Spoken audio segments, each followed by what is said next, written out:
Hey everyone, welcome to the Naked Conversations podcast. I'm your host, Sage Hobbs, author and creator of Naked Communication, and I'm so psyched you're here. This show is all about taking charge of your life in new and inspired ways to create a life you deeply love. It's about being more you in all areas of your life, more courageous, more free, more alive, more naked.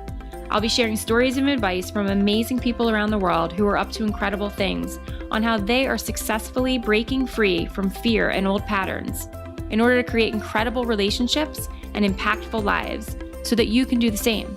This is the place to be inspired to live a courageous and naked life. Let's do this.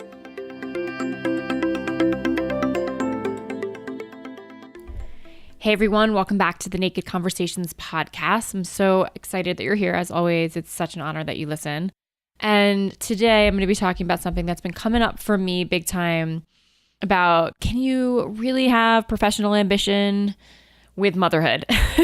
So that's been on my mind, and I just want to share some stories with you about that and some tips and insights as to how I handle that, both in my own ambitious motherhood world and with my clients. But before I do, I want to make sure you know about the show notes over at sagebhobbs.com/episode-14. That's where you can find this week's show notes that has resources that I'll mention and information also about how to work with me, including an upcoming group coaching program that I'm really excited about. That's really going to be an easy and fun opportunity to work directly with me, as well as in a community of other women who are up to what you're up to, who really want to show up more fully, reclaim their time and energy, and really be more of themselves in all areas of their life, really reconnect with that sense of agency and power to create a meaningful life for yourselves. So make sure to check that out over at sagebhobbs.com/episode-14. Okay, so let's do this. Today, I want to talk to you about this idea of professional ambition and motherhood. And I guess it's the old conversation of balance or the juggle or can you have it all? You know, it's contributing to that conversation and where I've come with it, where I land with it now. So recently, my in-laws were visiting from out of town and my kids were so excited. So the day that they were scheduled to arrive, I was busy with client calls and wrapping up work projects. And then I looked around my house like late in the afternoon and I was like, oh my gosh, it is a disaster. And it wasn't any more of a disaster than usual, but it wasn't really up to the standard for when we have company. And believe me, my company standard really isn't that high. So when I had a break in between work and client sessions, I power cleaned my house. And then I ran out the door to meet with a client. And then from meeting with a client, I ran home to snarf down some food before heading down to Denver to the Botanical Gardens Blossoms of Light with my kids and my family, which is a new tradition. And then I ran home and I put them to bed while my husband picked up his dad from the airport. I power cleaned my house some more, and then I reopened my computer to work at 9 at night while I waited for them to arrive. And that particular day was more full than usual, but it's not unlike many of the stories that I hear from the women I work with and know personally who are eager to lead. They're eager to make a contribution in their field. They want to build a fulfilling career. They want to do meaningful work. And they really want to have a family and to be present for that family and to actually enjoy their lives. So that's what I'm talking about today is how do we do that? Is it possible? And what I have to say about that is I freaking hope so. Because one thing I'm clear about more than anything else is how deeply women's voices are needed now more than ever worldwide. So, and I think they're needed professionally, and I think they're needed with their families in the nurturing ways as well. So how can we do this, right? So I meet these amazing women all the time. I'm always out in the world networking, working with clients, etc. And recently I had lunch with this woman who was so incredible. She'd been running her own nonprofit for 15 years. She's actually going to be on the show in the future, so stay tuned. But she has this incredibly meaningful work to really destigmatize mental illness and saved lives and really bring a new conversation to what it means to be mentally ill and how we can approach it differently. And she has 3 kids. And I was like, how do you do that? That's always my question, right? Because I'm always seeking my own balance for myself. So I wonder how others are doing it.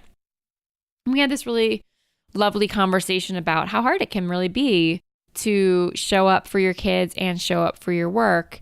And I so got clear in that lunch how much I want to see her and all the women that I respect who are juggling both family and career thrive and contribute in meaningful ways. I want to see that success for her and for her work in the world and for her kids and for her kids seeing her work in the world, right?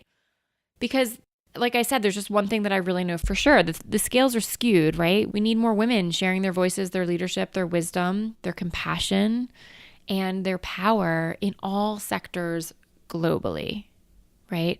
There have been some influential women who've spoken about this that I really love and respect. And again, I'll put links to their work in the show notes at sagebehabs.com/episodes 14. But one is Sheryl Sandberg, who works for Facebook. And she has a book called Lean In if you haven't read it. And especially if you haven't read it and you're in the corporate sector, but really any professional endeavor, even entrepreneur, right? I'm an entrepreneur and I have a background in education. So I've never actually been in the corporate sector. And I loved her book, Lean In. And I loved the conversation that it then ignited around women supporting other women, women not downplaying their skills and talents, women using their voice to have more of an impact and a leadership role within various sectors of business. So she talks about it. She really kind of blew it up in a modern day way. There have been feminist conversations for female leadership and voice for decades now. And Sheryl Sandberg's really a current one that I really like and admire. And then Shonda Rhimes, whose book is The Power of Yes. Oh my gosh. If you haven't read The Power of Yes, I loved it so much because she's hilarious. She's such a total badass and so wise, but also so funny. And she's the creator of Scandal and How to Get Away with Murder. And she's a single mom, I think 2 or 3 kids. I can't remember actually. And she just tells the story of what it took also for her to break so many different boundaries, stereotypes, and expectations. She's an African-American female who's just kicked ass in her work and has managed to have children. So these examples are out there, but they're hard for us to get our heads around in our everyday life, right? So more locally to me is Chantal Pirat, who founded Emerging Women. And as if you've been listening to my show, you know that I got the opportunity to speak at their conference earlier this year, and I'll put a link to that as well. But she really is standing for having women lead in bigger and bolder ways with the feminine leadership qualities intact, bringing more balance back to the overall leadership initiatives globally. And I love what she's calling us to do. So how do we do this, right? And all of these bright, successful, passionate, connected women are putting their pieces into the conversation here, the conversation for women's leadership and life balance. And I don't have the answers. I really don't. I wish I did. It's the $1 million question. But I do believe that we need both the ability to be mothers, if that's what we desire, and to have professional ambition coexist. And I'm still chewing on how to support you and all of us in this sort of modern day conundrum. And I've thought about it a lot. So here is what I can say about it, right? Here's what I can contribute to this discourse. Number 1, can we please stop judging each other as women for our choices? I can't say this enough. We need all of our roles. When I became a mom, I started to see, ironically, like how much fracturing there is in the women's community of how we even do motherhood. And I felt myself falling into it at times. And I was like, oh my gosh, this is not what the feminist movement was about. This isn't what we fought to have a voice for in order just to cut each other down, right? We fought to have a voice so that we could have choice. So we need to have each other's backs. It's not to get like on a feminist high horse or anything, because that's not what it's really about. But there is a piece of that in this, which is that women really do need more bolstering to be heard, seen, and valued. We need to support each other. And we can do that for each other so that collectively we have a greater force and more leadership potential overall as a whole. I was thinking about this the other day as I attended my first, what would you call it? It's not our PTO. We call it our ed council or executive council, I believe, at my son's school. And the woman who runs it is a friend of mine, and she's so bright, so smart, so passionate, and she's had careers in the past outside of the school. And she runs this school's organization as a volunteer so dynamically and well, and it takes her a ton of time, a ton of energy, a ton of resources. And I thought to myself, oh my gosh, thank God she does this, because it's not in my wheelhouse. I have other things going on, and she does it really, really well. So there's not one way, or there's not one perfect way to do this thing called life, this thing called mothering and leadership, right? So if we could just suspend our judgment and honor that actually the myriad roles women play in society are all valuable, important, it would be monumental for us to support each other. And then just beyond not judging, let's help each other out. So if you've achieved a level of success in your career, is there a younger woman who could use your wisdom that you could have coffee with or give a little guidance to? I know that I've done this myself many times over for women that I've met and known who have wanted to access some of my experience. And I choose wisely who I give my time to in that way. And when I do, it feels so fulfilling to actually give what I've learned to somebody else. And I've had the incredible opportunity to have others give that to me. If you listen to my earlier episode about when Esther Perel, who is a New York Times bestselling author and a really world-renowned psychotherapist, when she freely gave some mentorship to me, it made the hugest difference in my life. And so I try to also look for opportunities where I can do that as well. So where could you do that? I recently met with a client who is super young, bright, dynamic, go-getter, and she's in a very male-dominated industry. And I was talking to her about who could she reach out to, what woman could she reach out to who could give her some guidance on how to leverage her career, because really it is different for women most of the time, I will say. So how could you potentially look for opportunities to provide some mentorship or opportunities to ask for some mentorship? Right? So we can really support each other and bolster each other in this journey.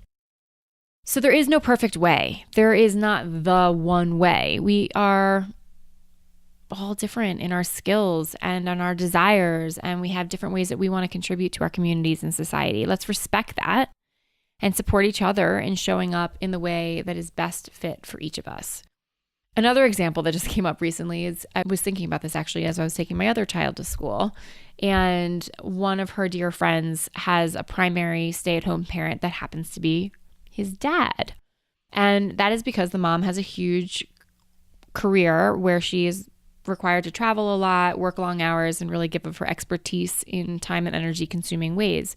And I'm starting to notice that there is a trend in the West of female breadwinners more and more, and some role reversal. And I see this, I've read articles about it, and I've also seen it within my own community.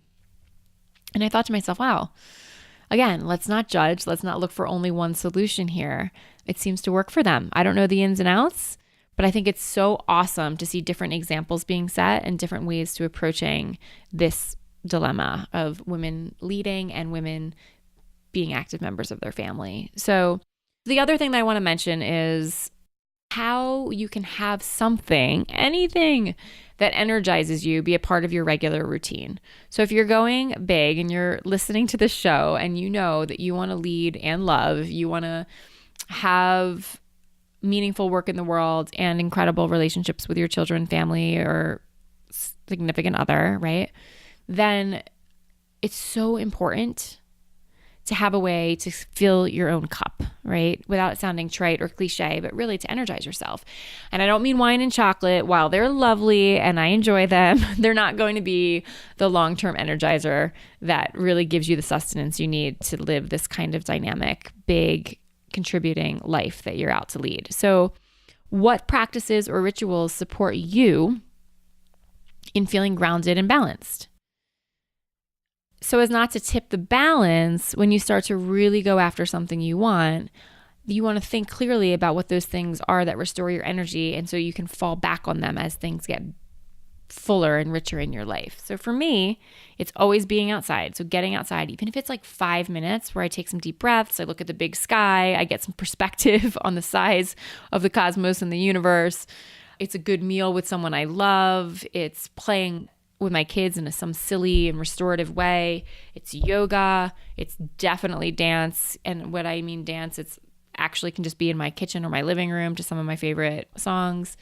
Those things really keep me balanced and grounded and keep me joyful and playful so that I can write and speak and coach and host this podcast, etc., and have my crazy 8 and 4-year-old running around and being my little humans that I'm trying to shepherd into the world in a meaningful way, right? So what is it for you? How do you sustain yourself? How do you re-energize yourself? How do you put practices and rituals in place that allow you to honor your drive, but still maintain a sense of balance and groundedness? Okay. Lastly, I want you to use your time and energy intentionally. This is how I think motherhood and professional ambition can coexist. And like I said already, I think that they need to coexist for the betterment of our world. But using your time and energy intentionally is something I work with women on all the time because it's hard for us. We tend to, and again, this isn't all women everywhere, this is just the tendencies. We tend to have a hard time saying yes and no with clarity. We don't want to disappoint people. We don't want to let people down. We think we can multitask our way to doing it all. We take on more than we can chew, especially if we have an inclination to really be ambitious and fulfill the needs of our family both, right? So using your time and energy intentionally is just so crucial. And it looks like saying yes and no more clearly, like really asking yourself, is this a yes or is this a no? And being clear about what is right for you in that moment. If you can't deliver on something, don't say yes to it. If you don't want to deliver on something, don't say yes to it.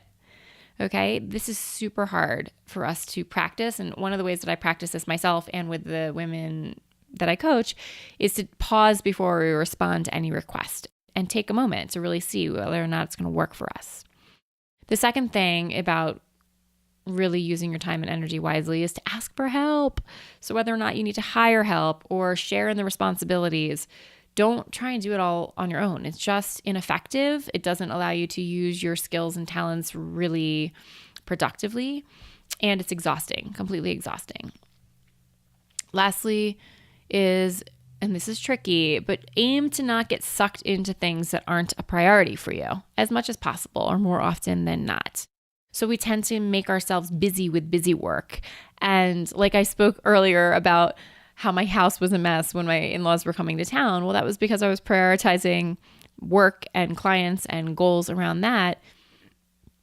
And I did the best I could to get my house in order. But I also just said, hey, this is my house. This is my life. You guys know me. You know what I'm up to in the world. You know I'm creating other things. And so it's not how I choose to use my time. I get it cleaned professionally. I do other ways that I get supported around how making my life work as best I can. And that's what I'm proposing you do as well. It's not about perfection. It's about a little bit better than before. It's about more often than not. So saying yes and no clearly, asking for help, and not getting sucked into things that aren't a priority, all will help you really reclaim your time and your energy and use it intentionally so that you can have this big, meaningful life. And if you're looking for having family and a professionally ambitious career, yes, please. We want that. We need that. We love you for that. Let's not judge each other. Let's support each other. Let's find ways to bolster ourselves and keep our energy up. And let's really use our time wisely. So that's what I have for how to do ambition and parenthood. And let me be clear, I have not found some type of balanced utopia in my own life. I really haven't, but I'm still going for it, and it really is getting closer. See you next time on Naked Conversations. Thank you so much for listening to Naked Conversations. Yay! It really means the world to me every time you show up. And if you want to know more about how to work with me personally in my coaching, you can check that out over at sagebhabs.com. You can also get some great free resources over there about how to make powerful requests and many blog posts full of resources for living a naked life, as well as grab a copy of my book, Naked Communication, Courageously Create the Relationships You Really Want. And lastly, keep the conversation going with us over in the Facebook community, sagebhabs.com/Facebook, where we can keep talking about these super important and powerful topics of living a life fully expressed. Thanks again. See you next time.